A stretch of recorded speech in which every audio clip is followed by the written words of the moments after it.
കണ്ടോ? ഇന്ന് മാങ്ങേനോണ്ട് ഇത് കേടല്ല കേട്ടോ. ഈ മാങ്ങ എന്ന് പറഞ്ഞാൽ ഒരു കൊലയിൽ 4-5 ഒക്കെ ഉണ്ടാവും. അപ്പം വേറൊരു മാങ്ങനെ അടുത്തിരിക്കുന്ന 2 മാങ്ങ ഉണ്ടായിരുന്നു കേട്ടോ. അതിലൊരു മാങ്ങ നേരത്തെ പഴുത്തു. അപ്പോൾ ഈ മാങ്ങ കൊണ്ട് നമുക്കിന്നൊരു ജ്യൂസ് ഉണ്ടാക്കാം. ജ്യൂസ് ഉണ്ടാക്കിയാലോ?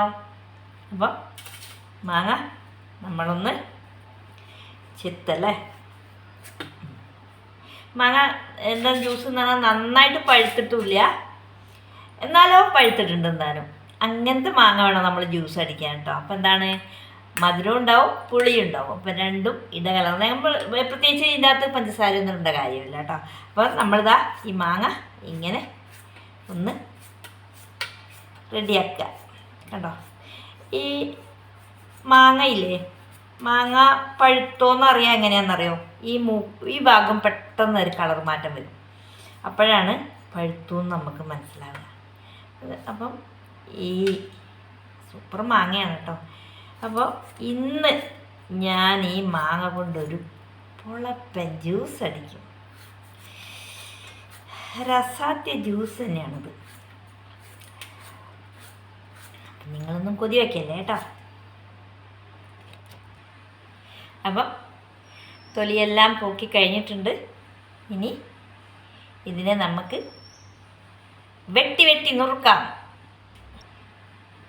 അപ്പം ഇവനെ ഇങ്ങനെ വെട്ടി വെട്ടി നുറുക്കാം. 1, 2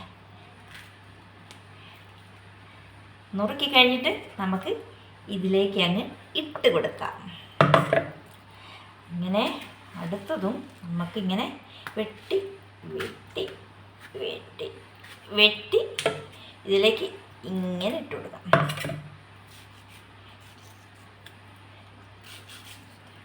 പിന്നെ ഇത് വേണമെങ്കിൽ നമുക്ക്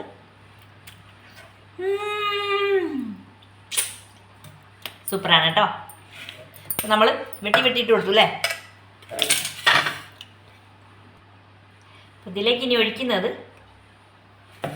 നമുക്ക് കുറച്ച് തണുത്ത വെള്ളമാണ്. അപ്പം കുറച്ച് തണുത്ത വെള്ളം ഒഴിച്ച് കൊടുത്ത്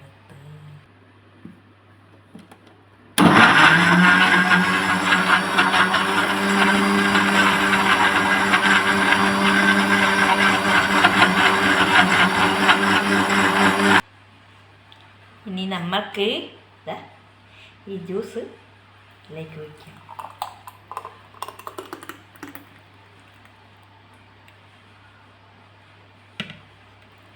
അങ്ങനെ നമ്മുടെ മാംഗോ ജ്യൂസ് ഇവിടെ റെഡി ആയിരിക്കുകയാണ്. ഇതാണ്, ഇതിൽ മധുരം ഇട്ടിട്ടില്ല, ഒന്നും ചെയ്തിട്ടില്ല. മാങ്ങ പിന്നെ 2-3 ഏലക്ക ഇട്ടിട്ടുണ്ട്. അത് മാത്രമേ ഉള്ളൂ. വേണ്ടവർ ഇതിൽ പാലൊഴിച്ച് ജ്യൂസാക്കി അടിക്കുക, എന്തെങ്കിലുമൊക്കെ ഇടാം. ഇത് നന്നായിട്ട് ജ്യൂസാക്കിയിട്ടില്ല, ചെറിയ ചെറിയ കഷ്ണങ്ങളുണ്ട്. അപ്പം ഇതുപോലെ ഇപ്പം മാങ്ങ സീസണാണ്, എല്ലാ വീട്ടിലും മാങ്ങ ഉണ്ട്. നിങ്ങളെല്ലാവരും ഇതുപോലെ മാങ്ങ ഉണ്ടാക്കിയിട്ട് അതെ, വീഡിയോ എടുക്കുന്ന ആ ഓളത്തിൽ അങ്ങനെ പറയും. അപ്പം മാങ്ങ വീട്ടിലില്ല ഉണ്ടല്ലോ. അപ്പം മാങ്ങ ഒരുവിധ ആൾക്കാരെ വീട്ടിലൊക്കെ ഉണ്ടാവും. അപ്പം നിങ്ങളിതുപോലെ ഈ മാങ്ങ ജ്യൂസിന് പ്രത്യേകത ഉണ്ട് കേട്ടോ. ഞാൻ കുഴിച്ചിട്ടുണ്ടാക്കി ആ മാവിൽ ഉണ്ടായ മാങ്ങയാണ് കേട്ടോ. അതിന് പ്രത്യേക രുചിയുണ്ടാവും.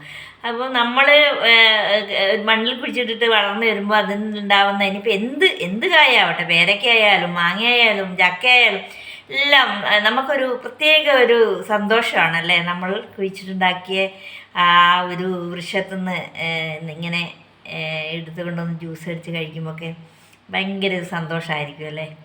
അപ്പോൾ ഇവിടെ ഇതേപോലെ തന്നെ പപ്പായ, പേരക്ക, മാങ്ങ, അങ്ങനെ ഒരുപാട്. ഇപ്പോൾ സീതപ്പഴം ഉണ്ടാകുന്നതിൻ്റെ ഒരു വീഡിയോ ഞാൻ തരുന്നുണ്ട് കേട്ടോ. സീതപ്പഴം ഞാൻ ചുമ്മാ കടകളിൽ നിന്ന് നമ്മൾ സീതപ്പഴത്തിന് നല്ല മധുരമാണല്ലോ. അപ്പോൾ ഞാൻ ഇടയ്ക്കിടയ്ക്ക് എനിക്കിഷ്ടമാണ് സീതപ്പഴം. ഞാൻ പിന്നെ വാങ്ങിക്കൊണ്ടുവന്നിട്ട് കഴിച്ചായിരുന്നു. കഴിച്ചു കഴിയുമ്പോൾ നമ്മൾ അതിൻ്റെ ആ ഒരു കറുത്ത കുരു ഉണ്ടാവില്ല, കുരു അങ്ങോട്ട് വലിച്ചെറിയില്ലേ, അവിടെ പിന്നെ ഒരു തൈ ഉണ്ടായി. തൈ അവിടെ തന്നെ ഞാൻ മാറ്റാനൊന്നും പോയിട്ടില്ല, അവിടെ നിന്ന് തന്നെ വളർന്ന് വലിയതായി. ഇപ്പോൾ അതിനകത്ത് 10 കായിരിക്കുന്നുണ്ട്. ഞാൻ എൻ്റെ വീഡിയോ ഇട്ട് തരാം കേട്ടോ. അപ്പോൾ അതൊക്കെ നമുക്ക് ഭയങ്കര സന്തോഷമല്ലോ അല്ലേ. അതേപോലെ തന്നെയാണ് ഇതാ ഈ ജ്യൂസ്, ഈ മാങ്ങയത് നമ്മൾ ഒരു മാങ്ങ നമ്മൾ കടയിൽ നിന്ന് വാങ്ങിക്കൊണ്ട് വന്ന് അതിൻ്റെ പിന്നെ അണ്ടി നമ്മൾ വലിച്ചെറിയുന്നു. അത് മുളച്ച് വന്നിട്ട് അങ്ങനെ കുഴിച്ചിട്ട് പിന്നെ അതിനെ നമ്മൾ മാറ്റി കുഴിച്ചിട്ടിട്ടൊക്കെ വളർത്തി വലുതാക്കി എടുത്ത് ഇപ്പം മാങ്ങ ഉണ്ടായി. ഇപ്പം ജ്യൂസ് അടിച്ച് കുടിക്കുന്നു. Okay, bye bye. കുടിക്കട്ടെ.